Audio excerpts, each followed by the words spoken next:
Hi guys, welcome back to my channel. Today I'm going to be doing like a live reading vlog / review of Grown by Tiffany D. Jackson. I was lucky enough to get sent a copy of this early, and so I really wanted to do a review for this book.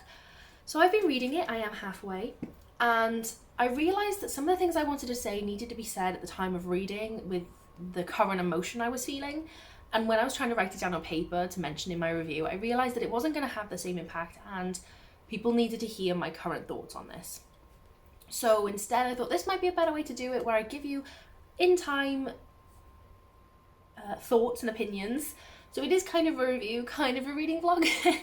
But I think that might be the best style for this kind of book. This book follows Enchanted, who is 17 and she wants to become a singer. So one day she goes and she does an audition at like an X Factor style talent show thing. She doesn't make it through, but at the time she does meet another fellow singer called Corey Fields, who is 28. So there's 11-year difference, and that becomes very important. He connects with her and says, "Oh, I can help you out, you know, if you want to take some singing lessons, I can help you out with that, you know." And that's how their relationship progresses. It is professional, and then slowly develops into a non-professional relationship. So he begins to groom her. I'm reading the little author's note in the beginning.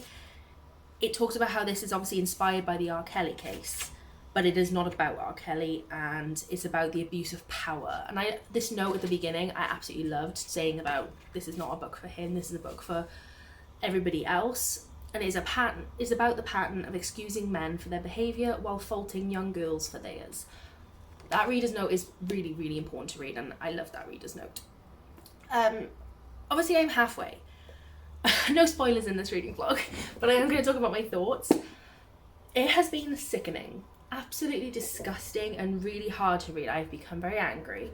I read My Dark Vanessa recently, a very similar topic, and that was just as hard hitting for me. So I knew this was going to be quite difficult.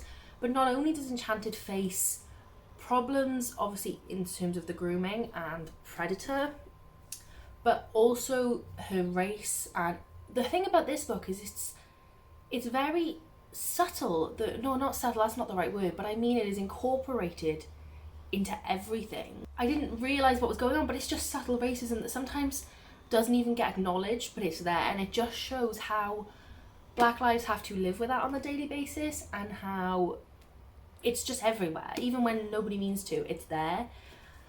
And that's also a really fascinating part of this book that I'm really, really enjoying seeing and reading and loving at this point in time. I will say I'm absolutely adoring this book. It is something else. The writing style is really, really great. Never read a Tiffany D. Jackson book before, but I can tell you from so far what I read, I'll be picking up some more. The things that I'm loving so far in this book are that the family are actually present. Now, this is a real problem we have with a lot of books concerning grooming, like My Dark Vanessa. Where are the parents? You know, they're very, very minimally in it. There's a lot of bypasses to make sure they're not involved. Not really in this book. They're like distanced, and you can see how it could be a problem, but they work around the problem of parents and show how easy it is for a predator to work the parents to what they need as well, which I find fascinating to see that, because I don't see that very often in these sorts of books.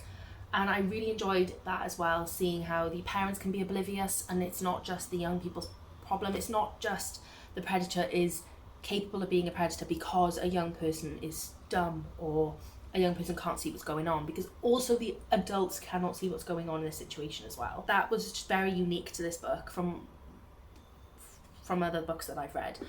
So loving that perspective. So far we've seen this progressively get worse. It has been like stages, and they've been instant changes to the next. You can see it dropping into getting worse and worse and worse.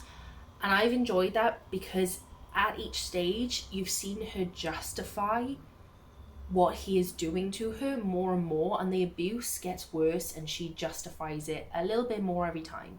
Because a lot of people think, well, if someone does this to you, wouldn't you just leave? And you see why she cannot leave and how she thinks this is love.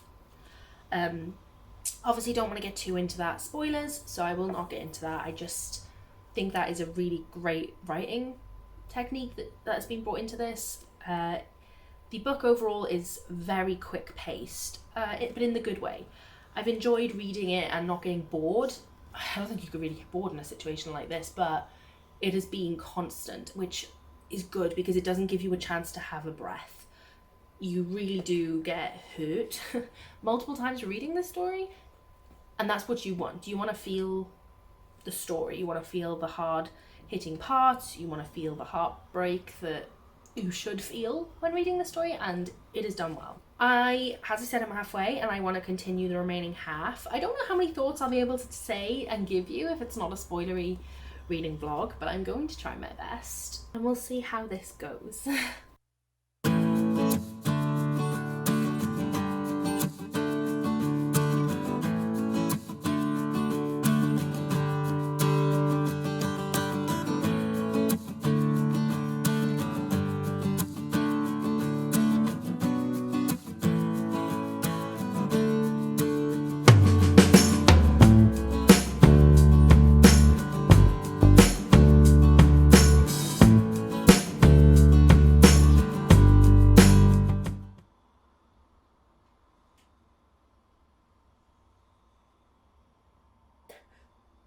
I'm actually crying. Okay, so chapter 47.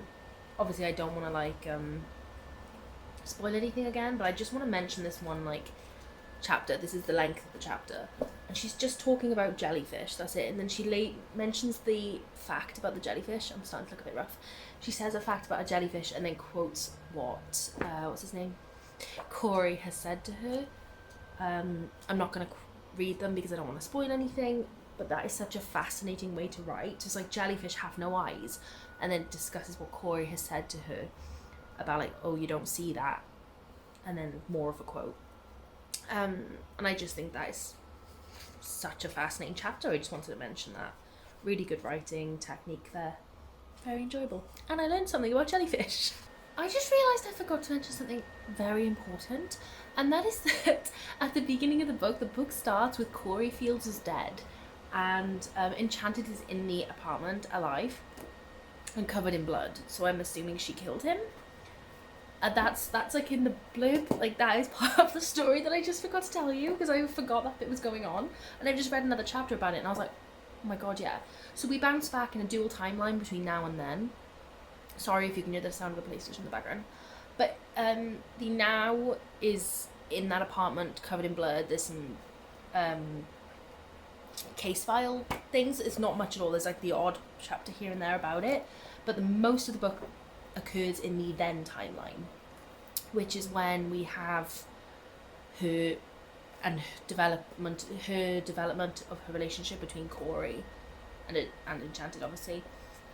So that's another fascinating point that I completely forgot to mention.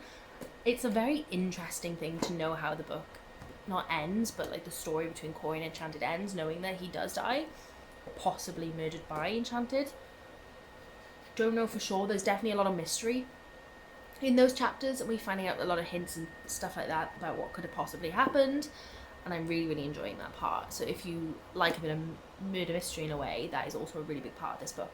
Very enjoyable. Very enjoyable. I'm only on page 195, not very far since we last spoke, but so much is happening. So much to love in this book.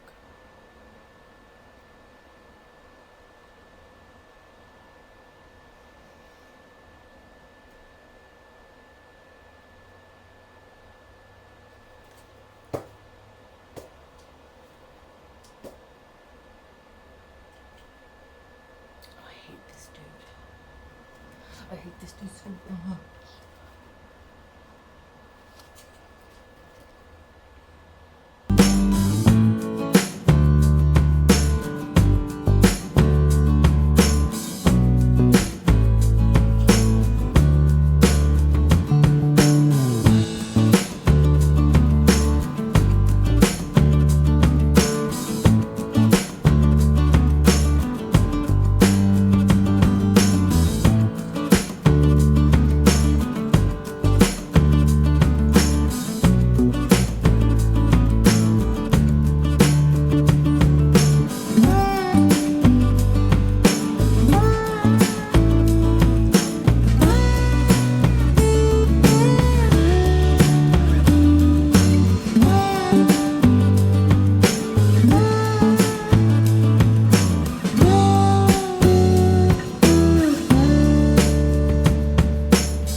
Guy's an asshole. I hate him. I hate him.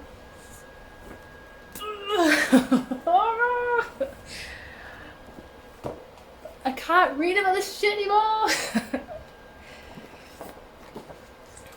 I'm stressed. I'm really stressed.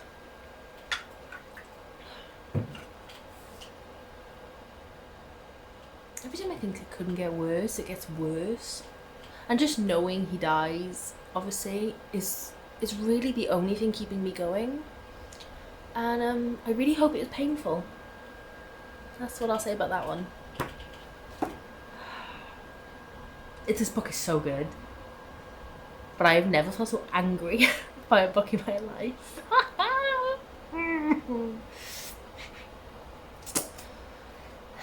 I do want to say that with a lot of grooming books, that sometimes it can be very, what's the word?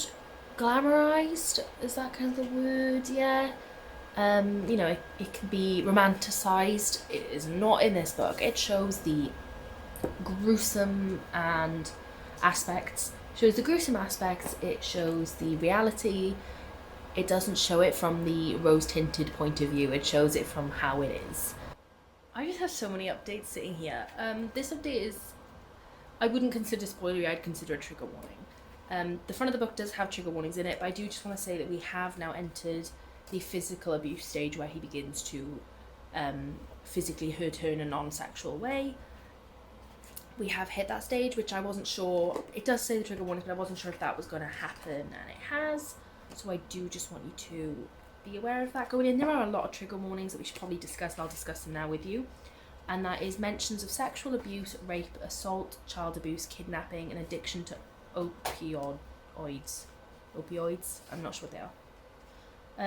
But yes, the content warnings are in the book. And we have hit the physical abuse stage, and I do want to say that with these trigger warnings of what I've read so far, they've been handled in a very appropriate and gentle manner. They still show the effect and the importance and how bad they can be. Like, obviously it's made me cry quite a few times now already, but they're handled sensitively at the same time. It's kind of like telling you what you need to know and what you need to hear, and making sure that it hurts so that you understand the struggles that these people go through. Because once again, it is inspired by a real life case, the R. Kelly case, and you should understand how important it is to stand by the victims of these cases and talk about how the abuse of power and how people in power need to stop being believed when someone comes out against them. Just because you love someone, like a singer, doesn't mean you can stand by their actions and pretend that these things that are being said about them aren't happening. And I know that's a very common thing to happen with not just singers, but actors, singers, YouTubers, everybody.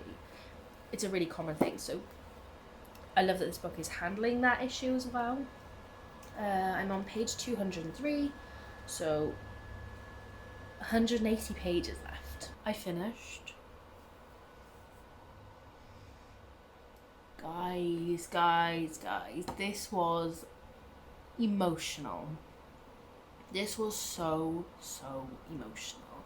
A lot of the last section is revolved a lot around race and how black women aren't believed, and how hard it is, and how hard the police work to invalidate any black woman's claims, which loved that aspect of the book, loved how forward it was. And there was a white passing girl who used a white name, but she was actually Latina, and she was saying how the minute I use my black name, you won't believe anything I say and stuff like that. And I really love that aspect, to learn about that, as obviously it's educational for those who are unaware. So this book I am giving a 5 stars, hands down.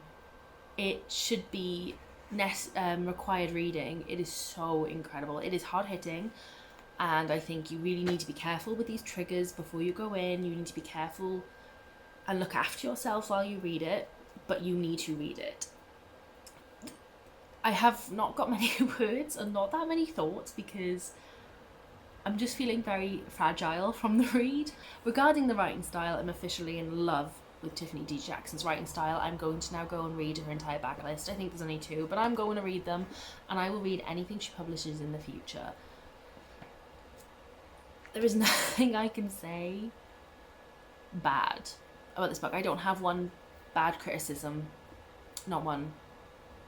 Impeccable, a masterpiece. I loved the layout, I loved every aspect, I loved the honesty and raw emotion shown, the friendships, the family dynamics, in a lot of aspects. It also deals with mental health, a little tiny bit of mental health, well, a little bit more than mental health. It has mentions of it in this book as well, which is great. This book is absolutely tragic, and I think it's really talented to create a book that you don't want to put down, no matter how much it hurts you and how much you want to put it down. That takes a lot of skill, and I will say this writer is so skilled. I'm amazed. Really, really good. As I said, I'm going to try and link a couple of Own Voices reviews down below for this book. I really encourage you to check them out because they can speak a lot more on the racism side of this story. And obviously this is a book told for Black women, so you see their lives, and obviously I want to hear the words of what they have to say about this story. So I will be checking some out, and I encourage you to do so too. I hope this was helpful. I have no idea how this is going to come out, but I wanted to do something new with like a review and kind of like live updates, especially with a new release. I thought it'd be quite nice to see my reactions. It was a lot harder not to spoil than I thought. If you like this style of video, let me know, or if you just rather next time a review, you can also let me know that as well. Thank you so much for watching, and I hope to see you in the next one. Bye.